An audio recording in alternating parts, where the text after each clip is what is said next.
พร้อมแล้วเนาะสวัสดีครับสวัสดีครับจากเพจยางนวมครับผมยางนวมประตูเก็บศูนย์บริการครับผมช่างต้งนะครับก็เดี๋ยววันนี้พามาดูงานติดตั้งนะครับวันนี้ตอนนี้มีของ TFR นะครับ TFR เดี๋ยวขอสลับกล้องก่อนนะครับ TFR ตัวไทยรุ่งนะครับ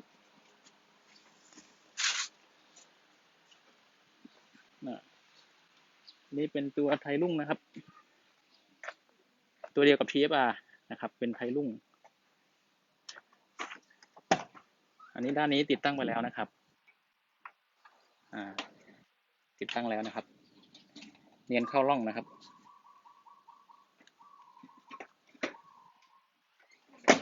ปิดเปิดกระชับนะครับนี่เป็นบานที่2ติดตั้งแทนของเดิมนะครับของเดิมเป็นกระดูกงูอย่างเดียวนะครับไม่มีนวมอันนี้เพิ่มนวมเข้าไปนะครับปิดเปิดแน่นขึ้นกระชับขึ้นเลยนะครับ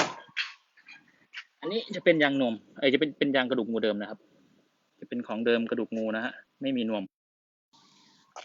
ขอโทษทีเมื่อกี้มีสายแทรกอันนี้น้องก็ติดตั้งไปแล้วนะครับ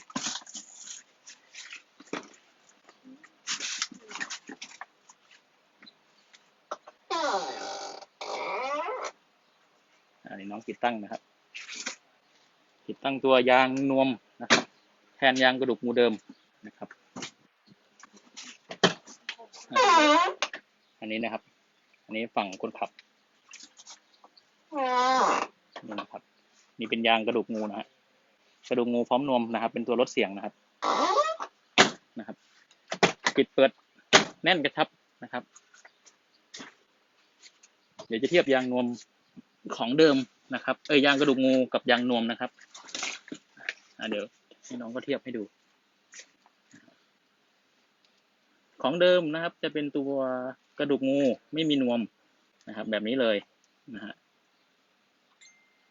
ถามว่าแต่ก่อนนี้ทำไมไม่มีเพราะว่ามันเป็นเรื่องต้นทุนด้วยนะครับแล้วก็ตอนนี้เนี่ยรถรุ่นใหม่เนี่ยจะมีเป็นนวมออกมาหมดแล้วนะครับเป็นนวม2ชั้นทั้งฝั่งบานประตูแล้วก็ฝั่งโครงรถนะครับก็เปลี่ยนแล้วเนี่ยคือมันจะเงียบขึ้นนะครับเงียบขึ้นเปิดประตูได้ปกตินะครับกระชับขึ้นก็ท่านใดที่สนใจนะครับพิมพ์สอบถามมาได้เลยนะครับเดี๋ยวมีน้องแอดมินดึงเข้าไปในแชทนะครับสนใจนะครับกดสั่งซื้อนะครับมีโปรโมชั่นพิเศษให้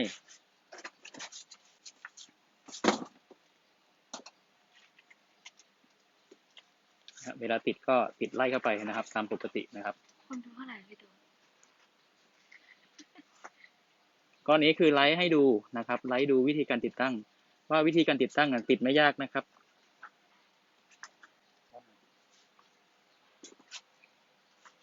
อันนี้เป็นตัวไทยรุ่งนะครับ5ประตูก็มีอีกคันที่รออยู่นะครับเป็น Fortuner นะครับก็ถ้าเกิดท่านใดที่อยู่แถวโซนฉะเชิงเทรานะครับอยากจะติดตั้งตัวยางนวมประตูนะครับยางนวมลดเสียงก็ทักแชทเข้ามานะครับคุยเรื่องราคาโปรโมชั่นกันได้นะครับก็สำหรับใครที่สนใจนะครับก็พิมพ์สนใจไว้ได้เลยในแชทนะครับเดี๋ยวมีโปรโมชั่นพิเศษให้นะครับ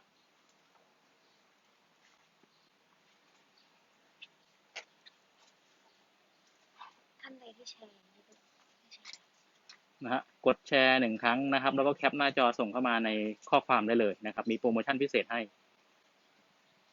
หรือว่าใครที่อยู่บริเวณโซนฉะเชิงเทรานะครับอยากจะเข้ามาติดตั้งนะฮะก็แจ้งเข้ามาในแชทนะฮะเดี๋ยวขออนุญาตเช็คเสียงหน่อยนะครับแป้งเช็คเสียงหน่อยว่าได้ยินไหมเสียงได้ยินไหมถ้าเกิดเสียงไม่ชัดต้องขออนุญาตด้วยนะครับต้องขอโทษด้วยนะครับไม่ค่อยได้ไลฟ์นะครับตัวยางกระดูกงูนะครับก็คือใส่เข้าไปตามร่องนะครับแล้วก็ใช้นิ้วกดดันเข้าไปเพิ่มนะครับ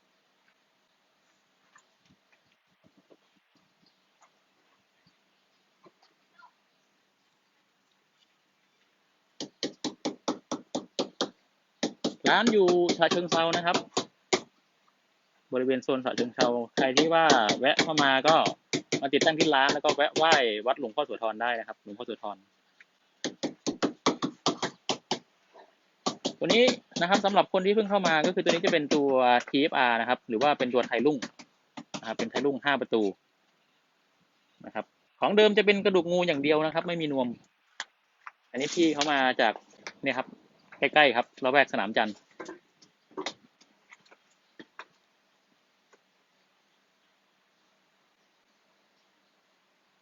ตัวชุดนี้จะไม่ได้รอบบานนะครับจะมีตัวแผ่นปิดด้านล่างนะครับแผ่นปิดด้านล่างก็คือตัดเท่าระยะเดิมนะครับเก็บปลายประมาณนิ้วหนึ่งเวลาใส่ก็ใช้นิ้วกดเข้าไปก่อนครับกดปกติเลย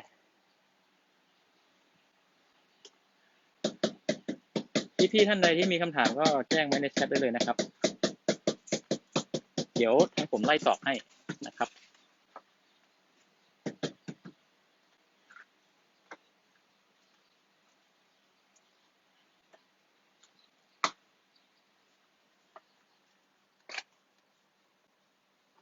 พอเสร็จแล้วก็ไล่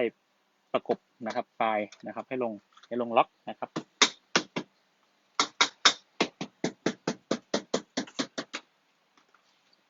ติดตั้งไม่นานครับผมประมาณไม่เกิน20 นาทีนะครับ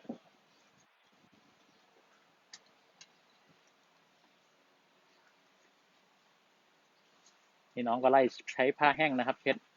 นะครับเก็บงานเดี๋ยวพี่ขอดูให้ลูกค้าดูก่อนนะครับนี่นะครับนี่เป็นงานติดตั้งนะครับยางนวมลดเสียงนะครับของเดิมไม่มีนวมนะครับรุ่นนี้ของเดิมเป็นกระดูกงูใส่เข้าไปตรงร่องเลยนะครับ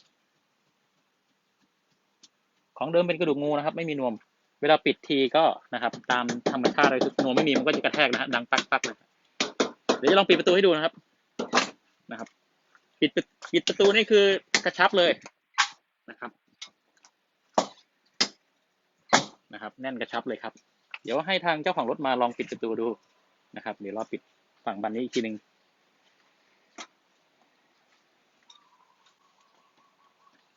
ก็ตอนนี้มีโปรโมชั่นอยู่นะครับ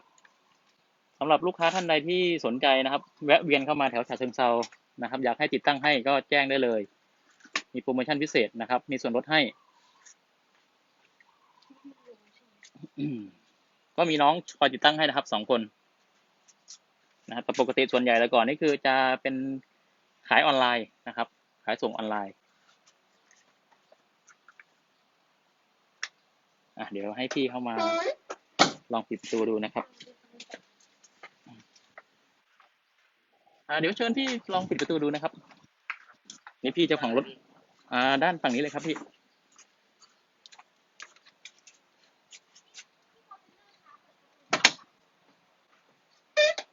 นะครับเดี๋ยวพี่ลองปิดประตูดูเลยครับพี่ลองปิดประตูดูครับนะครับปิดประตูจะหนึบขึ้นนะครับ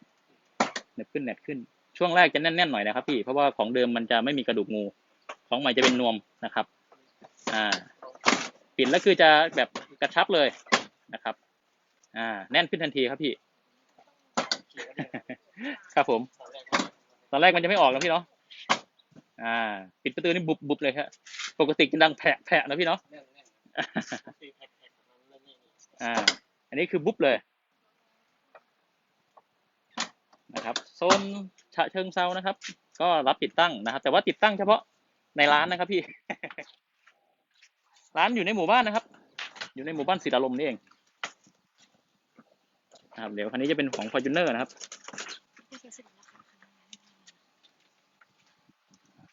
เดี๋ยวให้น้องไปดูลูกค้าคนนู้นนะครับของ Toyota ติดตั้งไม่ยากนะครับติดตั้งง่าย Toyota ติดตั้งง่าย Toyota ถ้าเป็น Fortuner ตัวนี้จะเป็นปีช่วงประมาณ 2,000 กว่าๆนะครับเป็นตัว Fortuner ตัวแรกนะครับประมาณ 2,600 นะครับ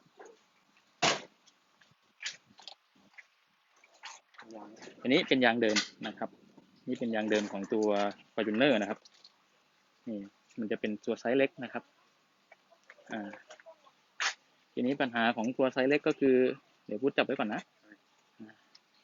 นี่นะครับเดี๋ยวเทียบให้ดูนะครับ อันนี้ไซส์เล็กนะครับของเดิมเขานะครับของใหม่ก็คือจะหนาขึ้นนะครับตัวนี้จะเป็นยางของเกรดที่ร้านสั่งทำนะครับเป็นยางแท้โดยเฉพาะเลยนะครับเป็นของ Toyota งาน EPDM แท้เคลือบด้วย PU นะครับใช้งานได้เป็น10 ปีรับประกันคุณภาพเลยนะครับเดี๋ยวให้น้องใส่นะครับใส่เข้าไปตามระยะเดิมเลยท่านใดที่สนใจนะครับฝากกดแชร์นะครับแล้วก็พิมพ์สนใจไว้ในโพสต์นะครับกดแชร์และพิมพ์สนใจไว้นะครับเดี๋ยวน้องแอดมินจะดึงเข้าไปในอินบ็อกซ์นะครับแล้วก็จะมีโปรโมชั่นพิเศษให้ในอินบ็อกซ์นะครับ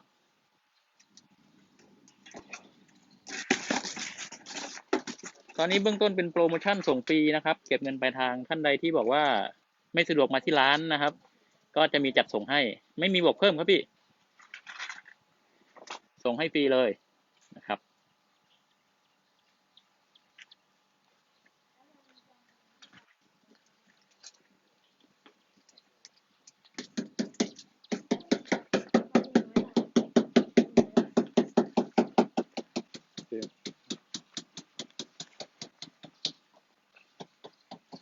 นี่คนไลฟ์สดต้องทอนตังก่อนนะครับเดี๋ยวสักครู่นะครับ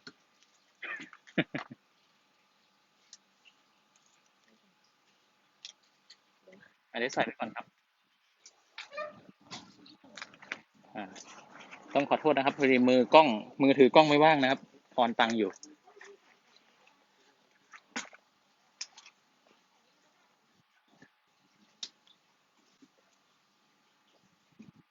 ตัวนี้เป็น Fortuner นะครับปี 2006 เจ้าของเดิมเจ้าของที่ขับเข้ามาแจ้งว่าตอนนี้มีปัญหาเรื่องเสียงลมนะครับเสียงลมเข้ารถนะครับก็อย่างที่แจ้งมาตอนแรกนะครับยางเดิมมันแบนนะครับมันยุบมันแบนนะครับมันยุบมันแบนแล้วมันเล็กนะครับยางมี2ฝั่งนะครับมีฝั่งบานประตูกับฝั่งโครงรถ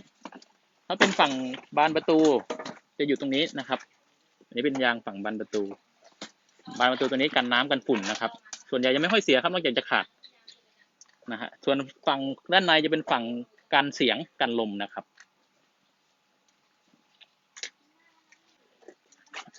ตัวนี้แก้ปัญหาตรงจุดนะครับเปลี่ยนแล้วเงียบขึ้นแน่นขึ้นนะครับกระชับขึ้นจบปัญหาที่มีนะครับ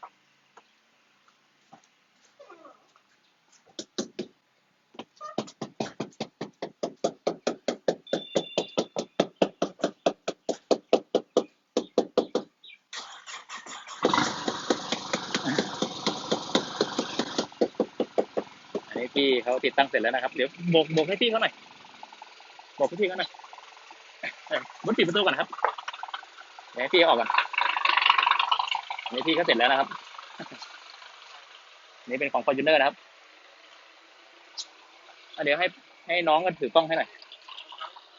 อันนี้กันไกลอยู่ไหนสวัสดีท่านผู้ชมนะคะท่านที่ดูอยู่ อยู่คันนู้นเหรอ พิมพ์กด พูดเอ็นด้วยเหรอเฮ้ย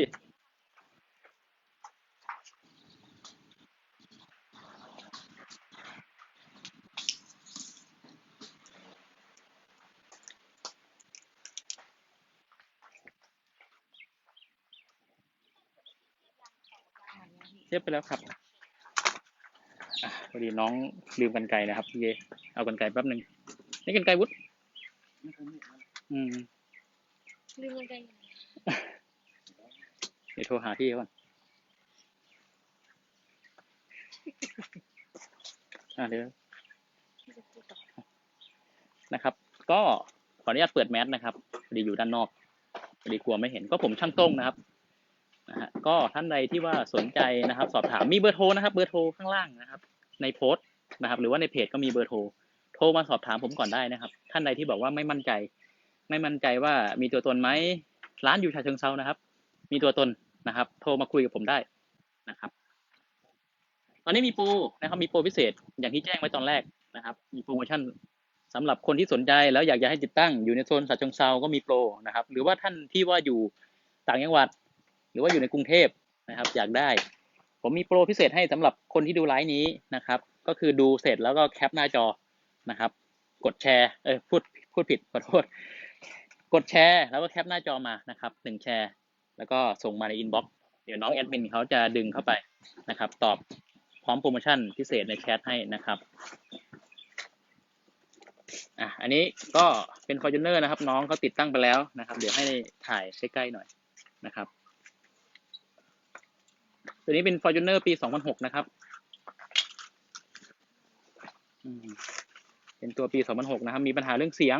นะครับ เรื่องลมก็เข้ามาให้ทางร้านเปลี่ยนให้นะครับ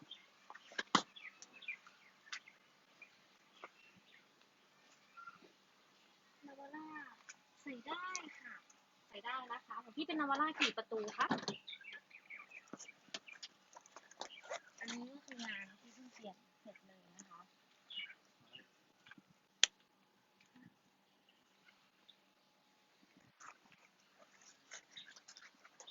อันนี้บานแรกนะครับเดี๋ยวจะปิดประตูให้ดู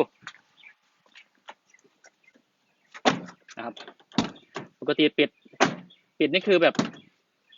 ปล่อยนิ้วเดียวนะครับ แต่นี้คือต้องใช้มือผลักนะครับ เพราะว่ามันจะแน่นขึ้นนะครับหนึบขึ้นเดี๋ยวจะให้ทางพี่เจ้าของรถมาลองปิดดูนะครับเดี๋ยวลองอีกด้านหนึ่งก่อนนะครับเป็นงานติดตั้งเสร็จเลยนะคะตัวคอนเทนเนอร์2,000เท่าไหร่นะคะ2006 2006นะคะปี2006ติดตั้งไม่เกิน20 นาทีนะครับท่านใดที่เผื่อเวลาก็คือไม่เกิน20 นาทีนะครับเสร็จเลย